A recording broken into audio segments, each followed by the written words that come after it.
Bonjour à toutes et à tous, je m'appelle Arnaud Lemérour, directeur de la communication à Rennes School of Business. Hello everyone and welcome to the On-Frame Talking podcast from Rennes School of Business. Je suis ravi de vous accueillir aujourd'hui pour ce nouvel épisode d'On-Frame Talking, le podcast décalé de Rennes School of Business et découvrir ensemble le parcours remarquable de nos diplômés. I'm delighted to welcome you to this new episode of On-Frame Talking, the Rennes School of Business podcast that lets you discover the remarkable career paths of our graduates. Nous sommes partis sur les 5 continents, à la rencontre de femmes et d'hommes qui ont été formés dans notre école et qui pensent et agissent hors du cadre. We've gone in search of the men and women from across the 5 continents who attended our school and who have shown the ability to think outside the frame. Entrepreneurs à succès, intrapreneurs intrépides, influenceurs étonnants et dirigeants atypiques défilent chaque semaine derrière notre micro pour vous raconter leurs aventures hors du commun. Successful entrepreneurs, intrepid entrepreneurs, astonishing influencers and original business leaders take to the microphone each week to tell you about their extraordinary adventures. Je suis prêt à parier que vous connaissez déjà certains d'entre eux sans même savoir qu'ils sont diplômés de notre école. I'm willing to bet that you've heard of a few of them without knowing that they came from our school. Mais avant de commencer cet épisode, je vous invite dès à présent à vous abonner à On-Frame Talking sur Apple Podcast, Google Podcast ou Spotify pour ne louper aucun épisode. Before we start the episode, I invite you to subscribe to On-Frame Talking on Apple Podcast, Google Podcast or Spotify so that you don't miss any episodes. Vous êtes prêts ? C'est parti pour cette nouvelle interview. Bonne écoute ! Are you ready? Let's go for this new episode of On-Frame Talking. Enjoy!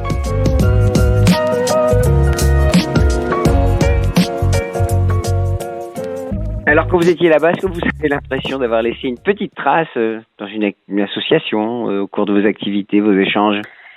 J'ai fait partie de la junior entreprise à la suite de Corem pendant les 2-3 années et puis ensuite parce que après l'école j'ai suivi aussi l'activité de la junior entreprise et en effet ça a été alors je sais pas si j'ai laissé ma marque mais en tout cas j'ai le souvenir d'un travail d'équipe au sein de la junior entreprise pour aider les entreprises autour de Rennes à se développer, à faire des études de marché qui leur permettent d'avancer sur leur plan business. Donc ça a été une super expérience.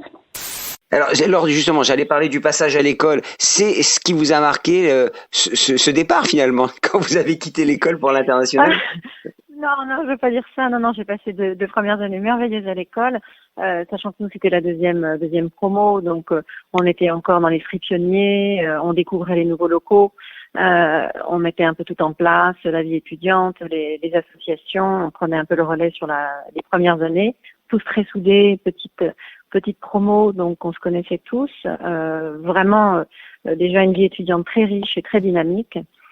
C'est vrai que ma 3e année à l'étranger a clairement aussi marqué le parcours et c'était encore une fois pour ça que j'avais aussi choisi Sup de Corem.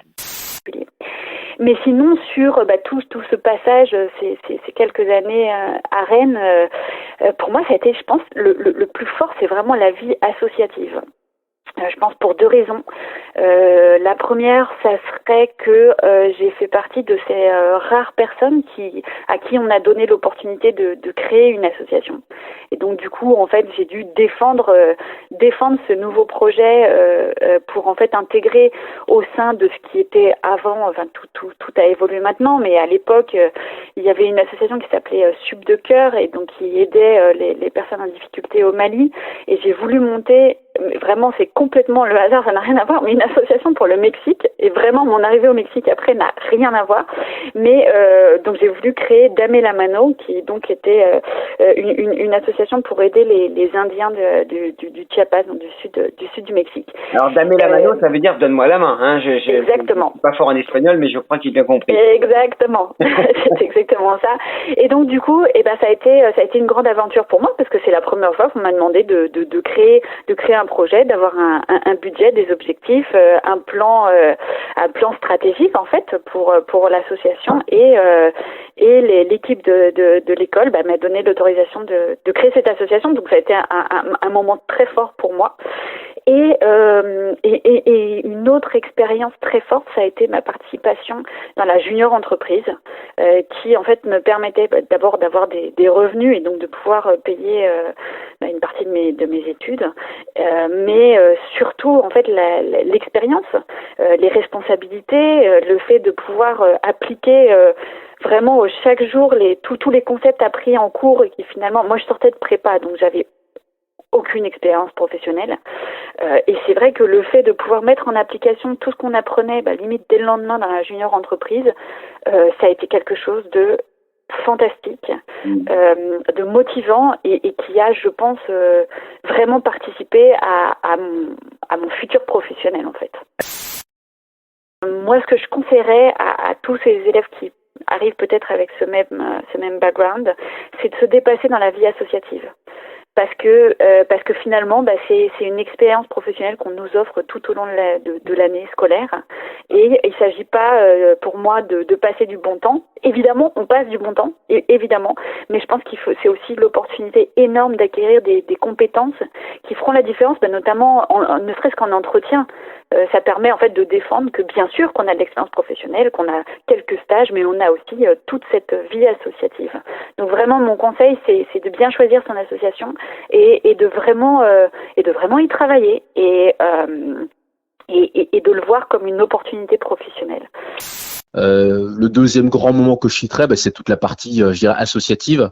J'ai fait partie d'une équipe qui a mené la campagne BDE, malheureusement qui l'a perdue, mais malgré tout, c'était une aventure hyper passionnante. Et puis au tout début de mon arrivée à l'école, donc ça m'a permis de rencontrer des collègues qui sont des amis, d'avoir un esprit de corps, de prendre des initiatives, de prendre des risques aussi. Donc ça, c'est un moment très fort où je fais partie aussi de la création d'associations. J'ai vécu de grands moments sportifs aussi au sein de l'association sportive. Donc voilà, ça c'est pour moi le deuxième point. Oui, alors déjà, il y a des choses qui m'ont marqué à l'école. C'est finalement que je retrouve aujourd'hui dans mon parcours et que j'ai certainement appris à Rennes School of Business.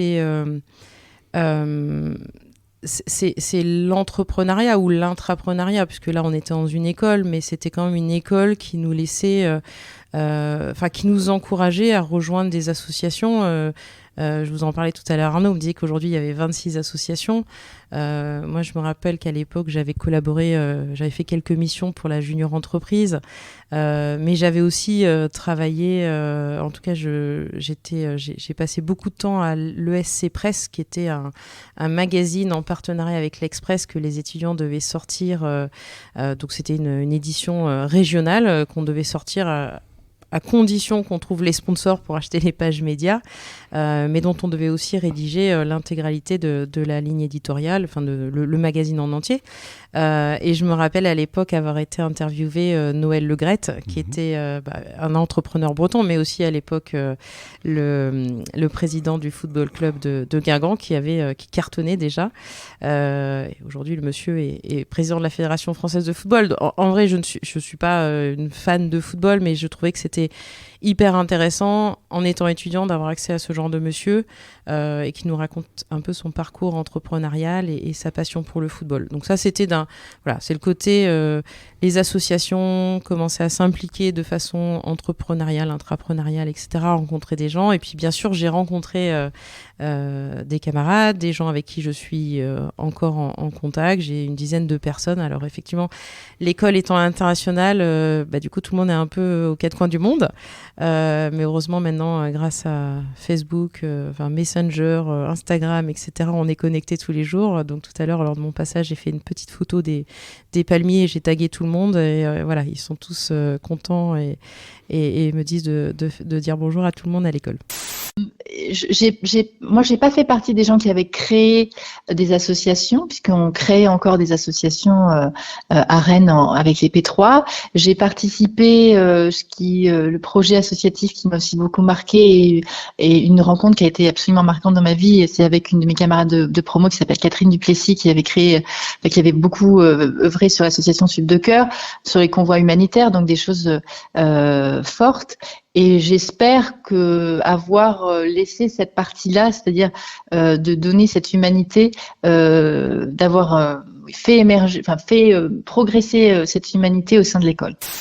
Et avec l'association musicale dans laquelle j'étais à l'époque, avec toute l'équipe, ça s'appelait l'Escroc parce qu'on n'était pas avare de jeux de mots. Et c'était une situation qui existait déjà quand on est arrivé, donc on a eu la chance de continuer cette aventure avec toute l'équipe de l'école. Et donc on était une asso débordante, on va dire, d'idées et d'envie, et ça a abouti. C'est pour ça que je raconte cette anecdote pour mêler, on va dire, Rennes la ville et Rennes l'école. On a produit en association avec l'association des transmusicales de Rennes et la ville de Rennes et bien sûr l'école notre première compilation. En fait, on a sorti un disque. Donc c'est la trace que vous avez laissée. J'avais une question, quelle empreinte vous avez laissée à l'école? Et la compile que vous avez réalisée au moins? Et ben voilà, donc avec toute l'équipe de l'Escroc à l'époque, on a eu la chance de sortir donc une compile qui reprenait le meilleur, on va dire, des 17 dernières années des transmusicales. Et donc, on a eu la chance d'une part d'interviewer les artistes emblématiques de l'époque. On a eu la chance évidemment de travailler avec toute l'équipe des transmusicales, et ça aboutit donc à un disque qui contient en l'occurrence 16 titres, et c'était 16 ans d'aventure musicale à Rennes.